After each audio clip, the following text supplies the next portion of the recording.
Welcome है आप सभी का हमारे चैनल ज्ञान विजन में। तो हमारे आज वीडियो का सीरीज होने वाला है जावास्क्रिप्ट से रिलेटेड, जिसमें हम लोगों ने पिछले वीडियो में देखा था कि कैसे हम ऑड इवन फाइंड कर सकते हैं इफ़ के थ्रू। जावास्क्रिप्ट में एक प्रोग्राम बनाए थे। अगर आप लोगों ने पहले पिछले वीडियोस को नहीं देखा है तो प्लीज़ दिखाइए, क्योंकि जावास्क्रिप्ट का चैप्टर आपको पीछे बेसिक जाने बगैर ये नहीं समझ आएगा। तो आज के वीडियो में हम नेस्टेड इफ यूज करेंगे, जो कि हमारा रह जा रहा है वीडियो लंबा होने की वजह से, जिसमें हम नेस्टेड इफ में सीखेंगे कि इफ़ के अंदर हम लोग कई सारे लॉजिक कैसे दे सकते हैं। तो चलिए ज़्यादा देर न करते हुए कंप्यूटर स्क्रीन पे आते हैं, लेकिन उससे पहले एक छोटा सा रिक्वेस्ट, हमारे चैनल को सब्सक्राइब करने का और प्रेस करने का बेल आइकन को, और ज़्यादा से ज़्यादा शेयर करने का। तो चलिए आ गए हम लोग अपने कंप्यूटर स्क्रीन पे। हमने पिछले बार वीडियो में देखा था कैसे हम किसी भी नंबर को लिख के क्लिक करते हैं तो हमको ये पता चल जाता है कि ऑड इवन कैसे काम करता है, मतलब ऑड और इवन कैसे फाइंड होगा।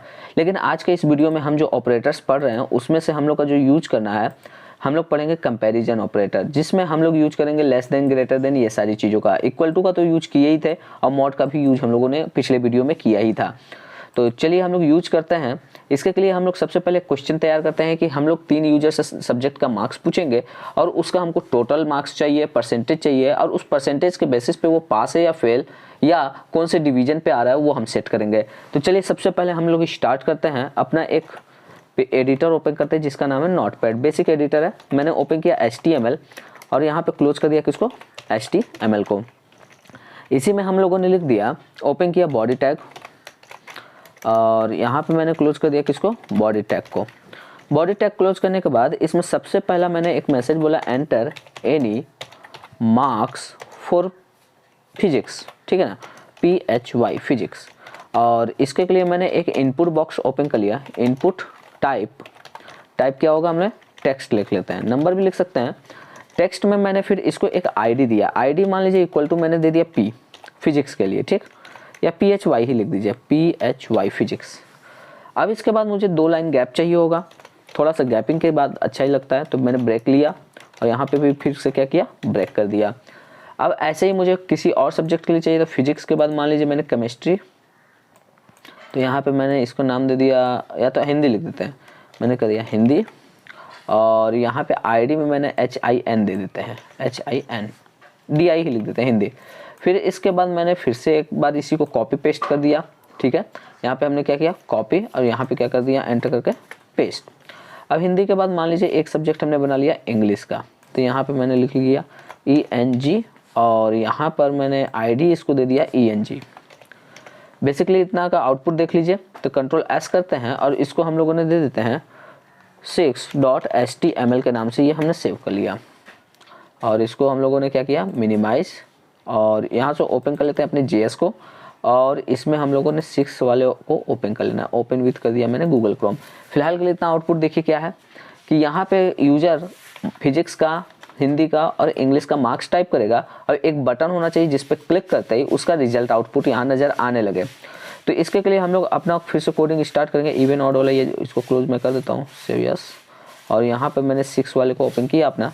इसी PR के नीचे मैंने एक ओपन किया बटन टैग, ठीक है। और बटन टैग के बाद यहाँ पे मैंने बटन टैग को क्लोज भी कर दिया, BUTTON बटन, और इन दोनों के बीच में मैंने लिख दिया गेट रिजल्ट, गेट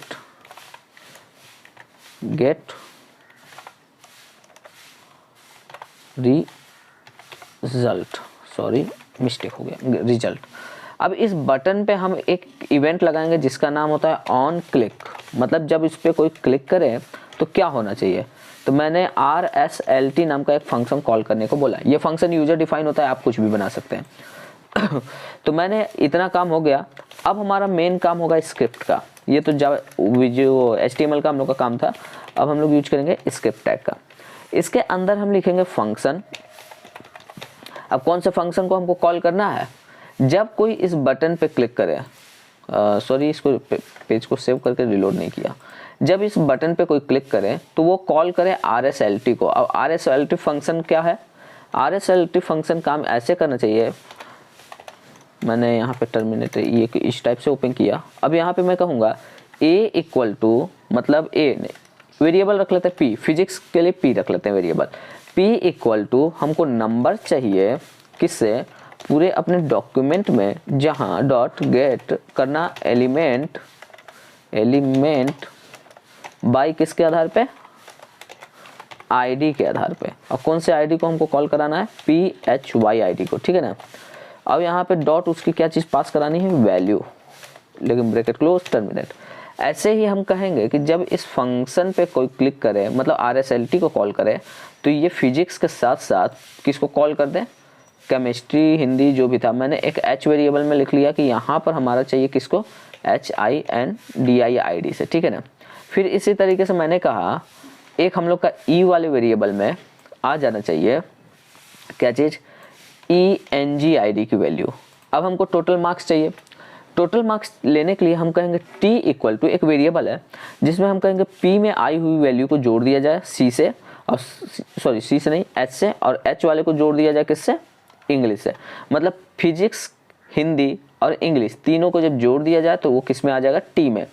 अब इसी के बाद मैं ये चाहता हूँ, क्या चीज़ चाहते हैं हम लोग, कि एक मैसेज हो जिसमें परसेंटेज भी हमको चाहिए। तो PER, मैंने PER इक्वल टू एक वेरिएबल बनाया जिसमें कहा कि T को, टोटल मार्क्स को डिवाइड कर दिया जाए 3 से। मतलब टोटल मार्क्स जब डिवाइड होगा 3 से, ऐसे भी लिख सकते हैं परसेंटेज निकालने के लिए, क्योंकि टोटल 300 का मार्क्स का हुआ था और मल्टीप्लाई 100, तो दोनों जीरो से जीरो कट गया, तो यहाँ पे डायरेक्ट बचा क्या, 3। तो परसेंटेज हमारा PER में आ गया। अब हमको पास और फेल चाहिए। तो पास और फेल होता क्या है, बेसिकली ऐसे समझिए कि मैं यहाँ पे पुराना है ये, इसको मैं हटा देता हूँ। हाँ, ऐसे समझिए कि अगर आपका परसेंटेज, जो परसेंटेज है वो बड़ा हो जाता है या बराबर होता है कितना से, 33 से, देन वो होना चाहिए पास। नहीं ऐसा हुआ तो वो क्या हो जाना चाहिए, फेल। तो चलिए इतना बना के देखते हैं। तो यहाँ पे हम क्या लिखेंगे, मैंने ये कहा कि इफ़, अगर जो हमारा PER में वैल्यू आई है, मतलब परसेंटेज आई है, वो ग्रेटर या इक्वल होती है 33 के, देन ये करना कि एक अलर्ट आना, और अलर्ट में लिख के आ जाना क्या चीज़, पास, ठीक है, और टर्मिनेट कर दिया। अगर ऐसा नहीं हुआ तो क्या लिख के आना अलर्ट में, तो नेक्स्ट लाइन में हम लोग लिखेंगे यहाँ पर अलर्ट, और यहाँ पर हम लोग का अलर्ट में होगा, ओहो टाइपिंग मिस्टेक हो रहा है, चलिए अलर्ट में हमारा होगा यहाँ पे फेल, ठीक है। अब इसके बाद ब्रैकेट तो लास्ट में हमने पहले ही क्लोज कर दिया, भूल ना जाए। अब चलिए देखिए, बस इतना काम कर रहा है एक ने, मैंने पेज को रिलोड किया, यहाँ पे कुछ मार्क्स दिए, देखिए क्या हुआ, काम नहीं किया, रुकिए देखते हैं कहाँ गलती है। इफ़ अगर परसेंटेज PER ग्रेटर या इक्वल होता है 33, देन अलर्ट मैसेज शो करे पास, एल्स नहीं तो शो करे अलर्ट फेल। गलती तो कहीं दिख नहीं रही है, यहाँ पे देखिए गलती है, इन्वर्टेड कॉमा नहीं लगा है। अब यहाँ पे सेव करके पेज को फिर से रिलोड करते हैं और कुछ मार्क्स देते हैं। यहाँ पे हम लोगों ने कुछ मार्क्स लिखा और क्लिक किया, देखिए अलर्ट आया पास, क्योंकि ये 33 से ऊपर गया होगा। अगर इसी को हर सब्जेक्ट में मैं 33 से कम दे के देखूँ, तब यहाँ पे देखिए क्या लिख के आ रहा है, फेल। लेकिन मुझे ऐसा नहीं चाहिए, मुझे इसी के नीचे पूरा टोटल मार्क्स, परसेंटेज, सारा चीज़ चाहिए। तो हम लोग क्या करेंगे, हम लोग ये करेंगे कि जो ये ऊपर HTML का हिस्सा है, जहाँ पर बटन के नीचे मैंने एक पैराग्राफ बनाया, और पैराग्राफ को मैंने एक ऐसे कर देते हैं कि हाँ, यहाँ पे मैंने लिख लिया टोटल मार्क्स, क्या लिखा, टोटल, और कूलन करके यहाँ पे एक बोल्ड टैग दे दिया, बोल्ड में लिख के आना चाहिए हमारा टोटल। तो यहाँ पे मैंने क्लोज कर दिया किसको, B को। ऐसे ही अब यहाँ पे मैं एक लाइन छोड़ा, ब्रेक कर दिया, और ऐसे ही मुझे नीचे एक और लाइन पे चाहिए क्या चीज़, परसेंटेज। स्क्रिप्ट को नीचे एकदम कर देते हैं समझने के लिए। यहाँ पे अब हमको शो करवाना है परसेंटेज। परसेंटेज भी मैंने कहा कि एक बोल्ड टैग में शो करेगा, और क्लोज कर दिया किसको, B को।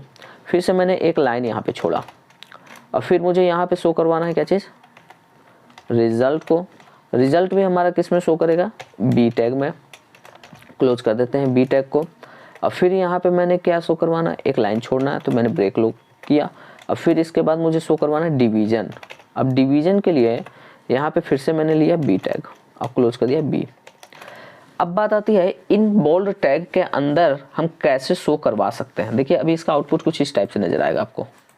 यहाँ पर मुझे यहाँ पे बीच में वैल्यू चाहिए। अच्छा देखिए यहाँ पे बटन के बाद भी एक ब्रेक लो कर दीजिए, ब्रेक रो, तो अब हम लोग का ये कुछ इस टाइप से देखने को मिल जाएगा। अब मेरे को ये करना है कि टोटल के बगल में, परसेंटेज के बगल में, रिजल्ट के बगल में और डिवीजन के बगल में रिजल्ट हमारा काउंट करके ये दिखा दे, अलर्ट मैसेज में ना आए। तो इन सभी को हमको एक एक आईडी देना होगा जिसके थ्रू हम इस जगह तक पहुंच सकें कि इसमें हम वैल्यू को पुट कर सकें। मतलब इस बी टैग को भी एक आईडी देना होगा, इस बी टैग को भी एक यूनिक आईडी देना होगा। तो यहाँ पे आपको लिखना होगा आईडी इक्वल टू, जैसे कि मान लीजिए इसमें मेरे को परसेंटेज दिखाना है, सॉरी टोटल मार्क्स दिखाना है, तो मैंने TOX को आईडी दे दिया। ऐसे ही मैंने यहाँ पर परसेंटेज के लिए एक आईडी लिखा कि आईडी इक्वल टू, इसको हम PE नाम का दे देते हैं, ठीक है आईडी। और रिजल्ट के लिए मैंने RE दे देते हैं। तो आईडी इक्वल टू मैंने इसको दे दिया आईडी क्या चीज़ RE, और डिवीजन के लिए D दे देते हैं। तो आईडी इक्वल टू मैंने दे दिया इसको क्या चीज़ DI, एक अच्छा, ज़्यादा नहीं तो फिर हम लोग का कन्फ्यूजिंग हो जाएगा बहुत बड़ा कि किस आईडी में किसको शो करवाना है। अब चलिए यहाँ पे अलर्ट मैसेज मेरे को नहीं चाहिए, मेरे को ये चाहिए कि Ctrl+Z कर देते हैं। चलिए इतना होने के बाद बटन, पहले तो हम कहेंगे कि जो टोटल आया है उसको शो करवाना है हमको। तो कहाँ शो करवाना है, डॉक्यूमेंट के डॉट गेट करना एलिमेंट किसके आधार पे, बाय आईडी के आधार पे। और कौन सी आईडी, टोटल के लिए हमने TO नाम का एक आईडी दिया था, हाँ, उसके डॉट इनर HTML में शो करवाना हमको किसकी वैल्यू, प्लस T की वैल्यू, लाइन ख़त्म। मतलब जो हमारा TO का आईडी है, जो हमारा ये TO आईडी है, मतलब कौन सी आईडी, इसकी जो टोटल की आईडी दी हुई है उसके अंदर के HTML में। तो यहाँ पे समझिएगा बात को जो मैं समझा रहा हूँ कि इनर HTML का मतलब हो गया कि इस TO जिसको आईडी दिया गया उसके अंदर के HTML में वो शो करवाएगा किसकी वैल्यू, T की वैल्यू। और T की वैल्यू में हमारा टोटल मार्क्स होगा। आई थिंक इतना काम करेगा, इसलिए पहले इसको रिलोड करके देख लिया जाए।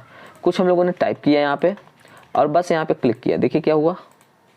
अच्छा पास फेल आ रहा है, ओके करिए, देखिए 102 भी आ रहा है, पास फेल तो हटा देंगे हम लोग। तो टोटल मार्क्स भी कर दिया।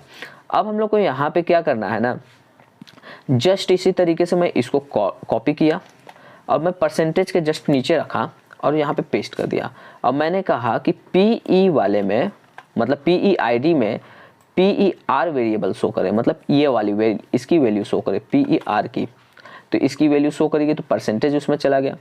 अब हमको पास और फेल के लिए रिजल्ट वाले RE में चाहिए, तो इस अलर्ट के जगह पे हम पेस्ट करेंगे और कहेंगे कि इसके RE जो रिजल्ट वाली आईडी है उसके अंदर इनर HTML में शो करना चाहिए।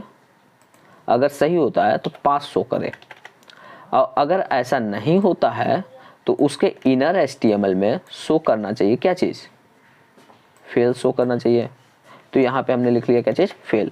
Ctrl+S करेंगे और पेज को यहाँ पे हमने रिलोड करेंगे। अब देखिए क्या होता है कि जब हम इसमें कोई मार्क्स देते हैं और यहाँ पे गेट रिजल्ट करेंगे, देखिए क्या आया, यहाँ पे 23 से कम है, फेल हो रहा है। अब यहीं पे अगर मैं मार्क्स कुछ देता हूँ फिर से कुछ बड़ा सा और यहाँ पे मैं क्लिक करता हूँ तो देखिए क्या आया, पास आया।